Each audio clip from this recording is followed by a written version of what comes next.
1.02, the Pledge of Allegiance. If you will join me in the Pledge of Allegiance, please.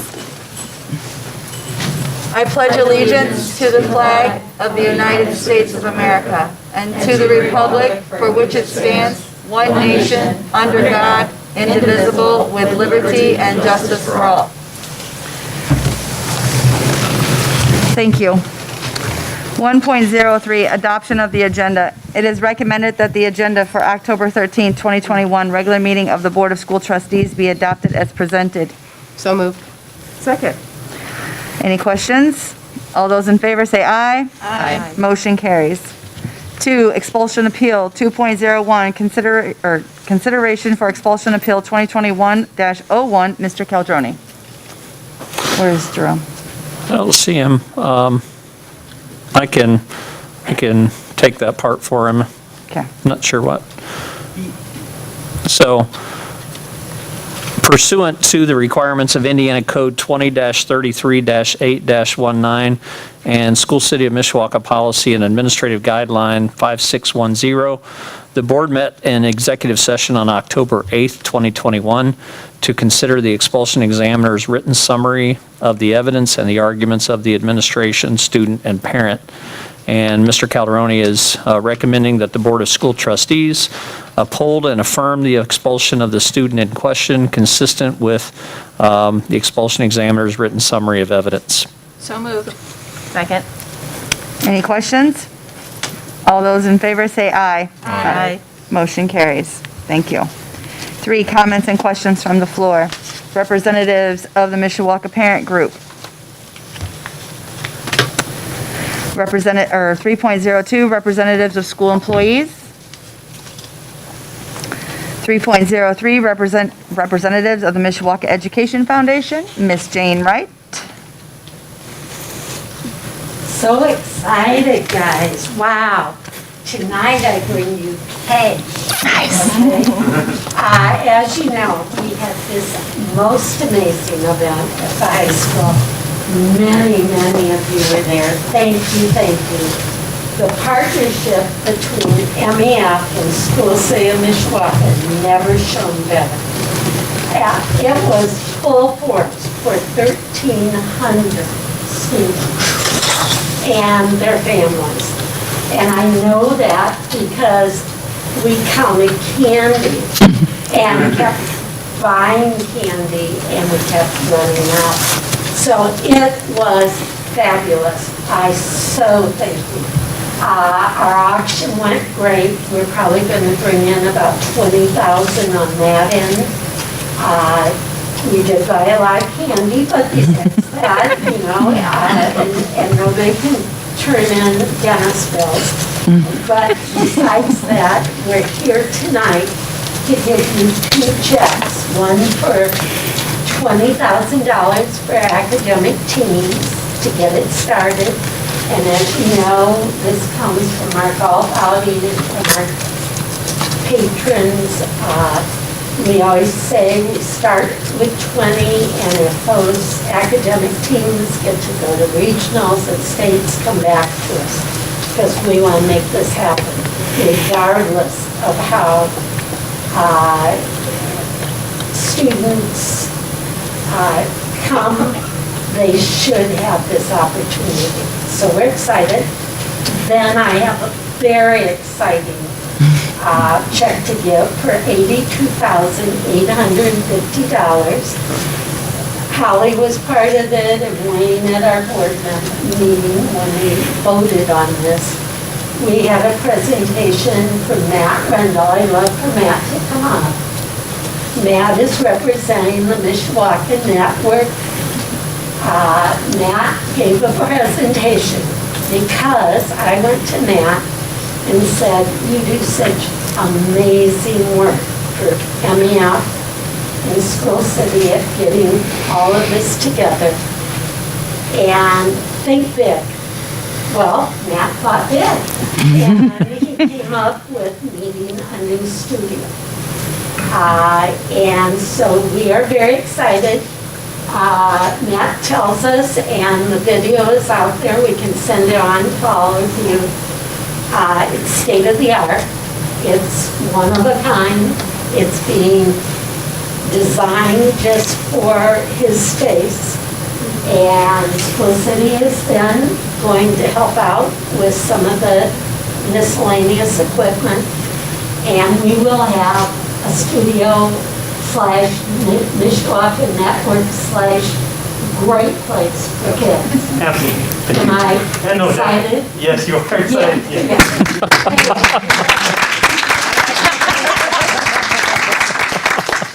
Thank you, ma'am. Sorry, Matt, to my No, hand. no, it's okay. It works that way.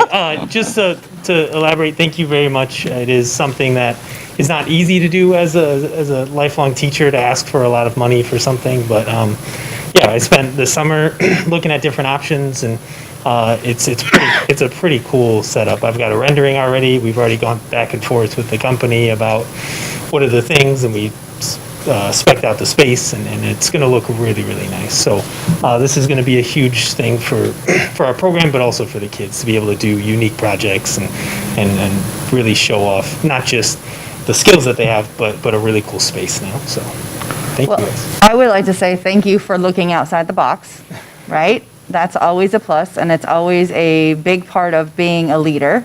And thank you to the MEF, as always. The things that you do and the money that you earn and the events that you pull together, Jane, are just incredible. And I know it's not just one person, but really, if Mishawaka did not have Jane Wright as the cheerleader, not half of this would get done. So so thank you to Jane as well.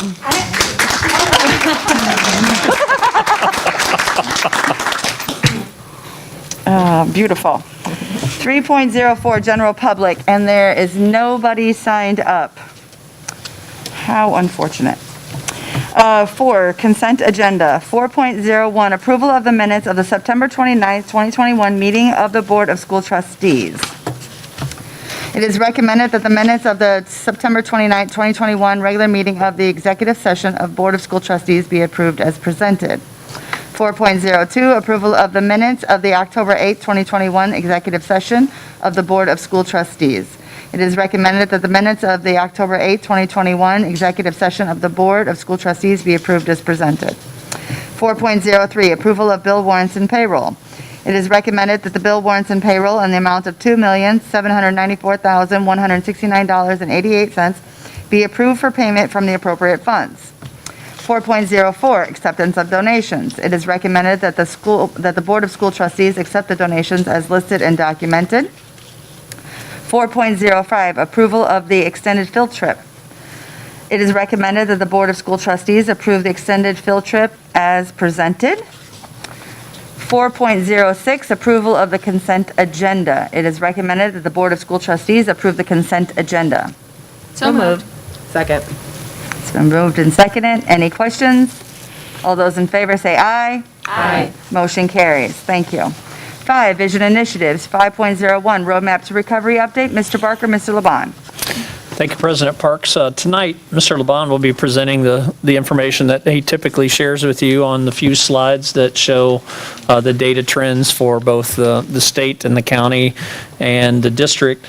In addition to that, we do have one change that we're going to recommend to you tonight. That change comes to us somewhat as a result of the public comment that we've had over some previous meetings concerning our roadmap to recovery plan, and then also relative to wants and recommendations from our fine arts program. So at this time, I'll turn it over to Mr. Laban.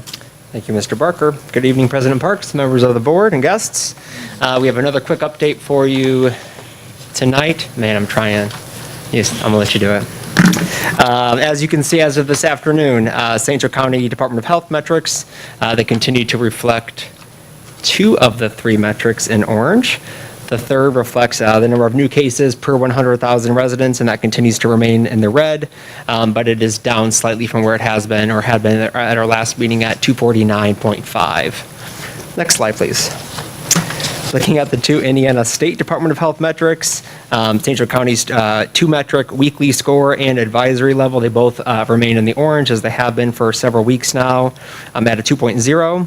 And then looking at that third external metric that we continue to monitor from the CDC, again, the county continues to remain in the red. That represents one with high community transmission or spread of COVID-19. And that reflects the week of October 5th through the 11th. Next slide, please. Looking at our internal COVID-19 dashboard, as of this afternoon, we have 157 students who are in quarantine or isolation. This represents 2.62% of our overall in-person population, K-12. This is down from 3.37% at our last school board meeting. As you can see, that downward trend continues as we continue to make smart and responsible decisions that benefit the students, the staff, and the families of Mishawaka. Next slide, please. Looking at our positivity data, we ended the week of our last board meeting, that would have been the week of September 27th through October 1st, with 8 student cases and 0 staff cases. We added 18 additional cases last week. Thus far this week, we will add 4 additional cases amongst students.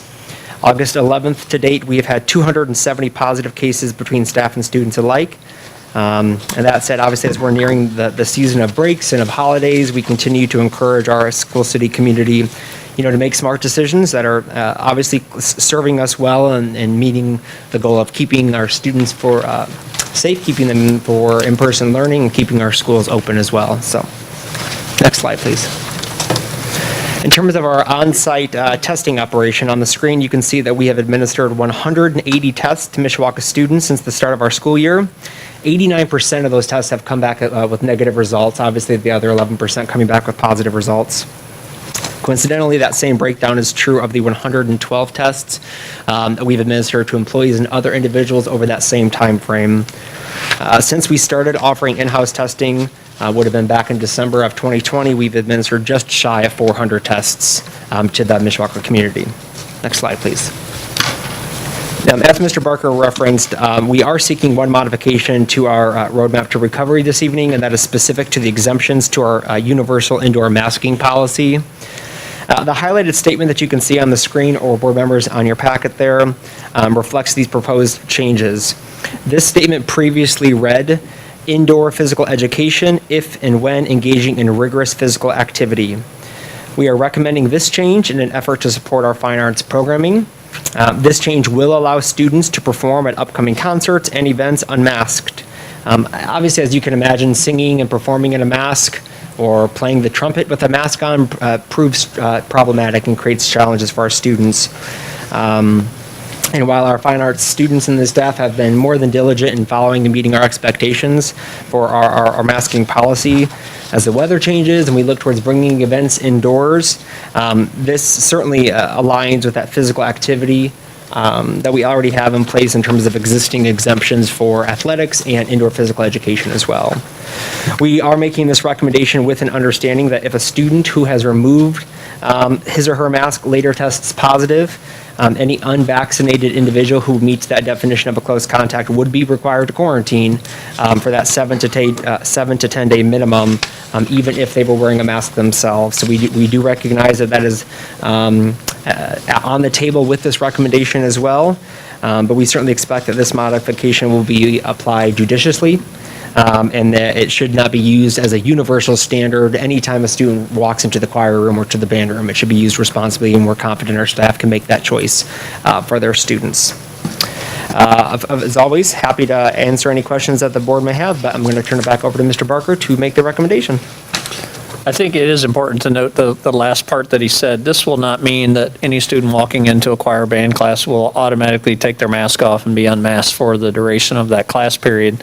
It will be at the teacher's discretion that if they are doing something more rigorous, that they would be allowed to demask, much like we do in a PE class or what we do with athletics when they're outside. So that's the change. At this time, we're recommending the Board of School Trustees approve the roadmap to recovery plan update as presented. So moved. Second. Are there any questions or concerns? All those in favor say aye. Aye. Motion carries. Thank you. 5.02, Planning for Preferred Future of Educational Excellence. Mr. Barker. Thank you. As you know, we've been updating the board and the public on the work of our referenda planning, I think since May of this year, and plan to do so through our intended referenda date of May of 2023.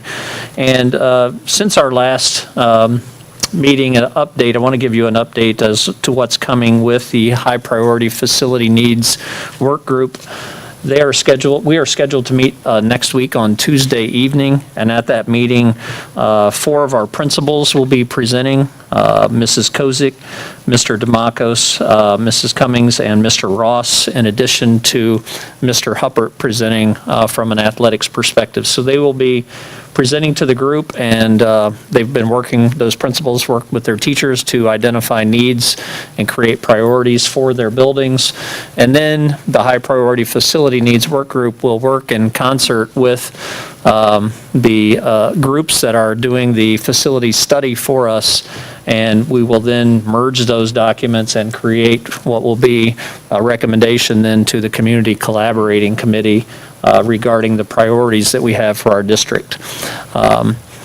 Also, in regards to the Community Collaborating Committee, Dr. Spiker and I have meetings scheduled with potential committee members for the Community Collaborating Committee as we move forward, and we'll start those introductory meetings next week with individuals from the committee, or what we're hopeful are members of the committee. So I'll update you on that committee as we work to put them together of community members, and then it's our hope to obviously work then with that group as well to bring back whatever the recommendation is regarding what we're going to ask of our community regarding an operating and capital referendum.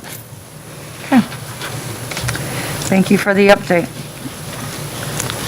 6, reports and discussion items. There's nothing listed. 7, human resources. 7.01, personnel report. Mr. Caldroni. Thank you, President Parks, board members. It is recommended that the Board of School Trustees approve the personnel report dated October 13th, 2021 as presented. So moved. Is there any questions, comments? All those in favor say aye. Aye. Motion carries. Thank you.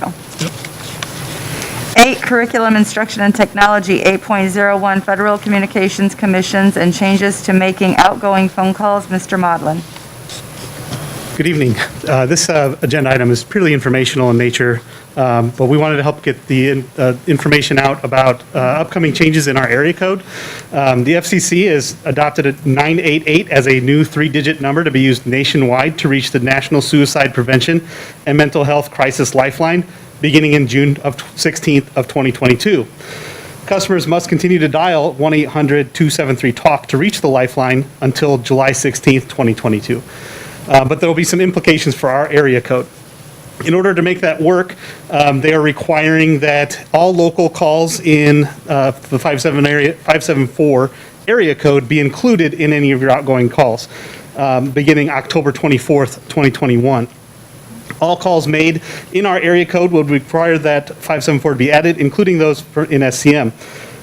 We'll have to add that 1. So, for example, you would have to dial 1-574-555-5555 rather than just the 7-digit number. In addition, we would like to require all SCM outgoing calls to use 8 instead of 9 to get to an outside line. Right now, we do have some accidental 911 calls because right now when you're dialing the number, you're pressing 9 and then 1, and then you get distracted by a kid that walks up or any other distraction, you press 1 again, and it goes directly to 911. And we have that without the requirement for everybody in our area code to call that. So since we'll be adding that, every phone number had that potential to do that. So we would be shifting that to 8 to get to an outside line to prevent those emergency calls from going and having to be dealt with to try to save some time for the principals. So making that change to 8 should eliminate the issue or reduce the number of accidental 911 calls. Thank you. Thanks. 9, business and operations. 9.01, recommendation to approve the 2022 School City of Mishawaka budget. Mr. Newman. Thank you, President Parks and members of the board. Consistent with state statute, the 2022 School City Mishawaka budget was posted on the Department of Local Government Finance's website on September 17th, 2021, and the public hearing was held here at the Ad Center on September 29th, 2021. We've reached the final step in the budget process, which is the formal adoption by the Board of School Trustees, and I am recommending that the Board of School Trustees adopt the 2022 budget as previously presented and as reflected on the Form 4. Do I have a motion? So moved. Second. Any questions or comments? All those in favor say aye. Aye. Motion carries. Thank you. 9.02, recommendation to approve support staff pay increases. Mr. Newman. Thank you, President Parks. Over the past several weeks, members of the senior leadership team have discussed pay rate increases for members of our operational and educational support staff. As always, the goal of these discussions was to ensure School City of Mishawaka has employee compensation that attracts new employees and retains current employees within our school corporation. New minimum hourly rates were set for a number of positions as the school corporation struggles in certain areas to hire certain positions, mostly in those positions that are not eligible for our benefits. For example, the starting hourly rate for program assistants will increase from $13.75 to $15.25, and our intervention assistants will also see a large bump in starting pay from $13.52 to $15. Overall, operational support staff pay increases range from 3.3% to 10.9%. Educational support staff pay increases range from 3% to 11.6%. An employee's individual increase will vary depending on the job position, years of experience, performance, and current rate of pay. In order to receive a pay increase, employees must have been hired into their current position on or before March 31st of 2021, unless a new minimum rate of pay for that position was established. Ignoring year-to-year turnover savings, the estimated cost for these wage increases is approximately $375,000, and the average dollar amount increase for employees who qualify for a raise is approximately $1.10. I did want to point out that of that $375,000, about half of it is actually expended into either special education or Title I grant funds. So again, the impact on our operation and education funds isn't quite to that number. So if approved, the administration would like the pay increases to go into effect on the October 29th, 2021 pay date. So essentially, these rate increases will be effective as of October 7th. That's the first day of that pay period. And again, we wanted to do that for our staff, get those pay increases out a little earlier this year to help with retention, maybe help attract some more employees. Typically, they don't go into effect until January. So it's a little bit earlier this year, but we thought that would be something that would be good to do for our support staff. So moved. Second. Any questions or comments? All those in favor say aye. Aye. Motion carries. Thank you. 9.03, approval of the Sjhs nursing agreement. Mr. Newman. Thank you, President Parks. The administration is recommending approval of Amendment Number 3 with St. Joseph Regional Medical Center for nursing and athletic trainer services. This amendment extends the agreement for 3 years through June 30th, 2024.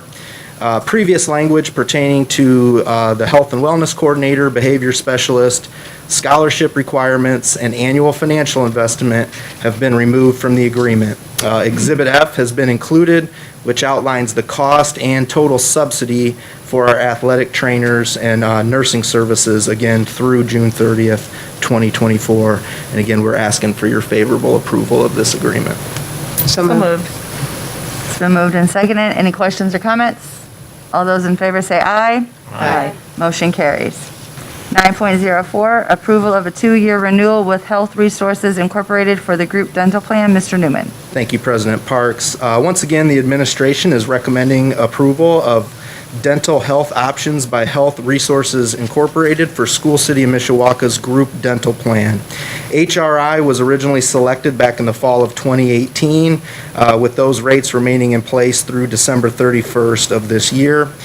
This renewed agreement keeps the same plan in place with a rate increase of 4%. The renewal is a 2-year term from January 1st of 2022 through December 31st of 23. Move for approval. Second. Any questions or comments? All those in favor say aye. Aye. Motion carries. 9.05, recommendation to award MHS Band Room Acoustics Project. Mr. Newman. Thank you, President Parks. We will not be making a recommendation to the board this evening. We're going to bring this agenda item back on the 27th. Bids came in just yesterday. It's not terribly unusual that we would bring something to the board that very next day. We did only receive one bid on the project, and so we just need a little bit more time to go through that bid and also to double check some of the language that was included in our ESSER grant funding, because again, this was going to be funded with stimulus dollars. So again, no recommendation this evening, and we will bring this agenda item back on October 27th. Okay, very good. 10, communications, 10.01, public announcements. Parent-teacher conferences are taking place on October 20th, 2021. There is no school for students on this day. The first school city of Mishawaka fall break is taking place October 25th through the 29th of 2021. The next regular meeting of the Board of School Trustees will be held October 27th, 2021 at 6 p.m. at the Administration Center at 1402 South Main Street, Mishawaka. If there's nothing else to come in front of the board, this meeting is adjourned.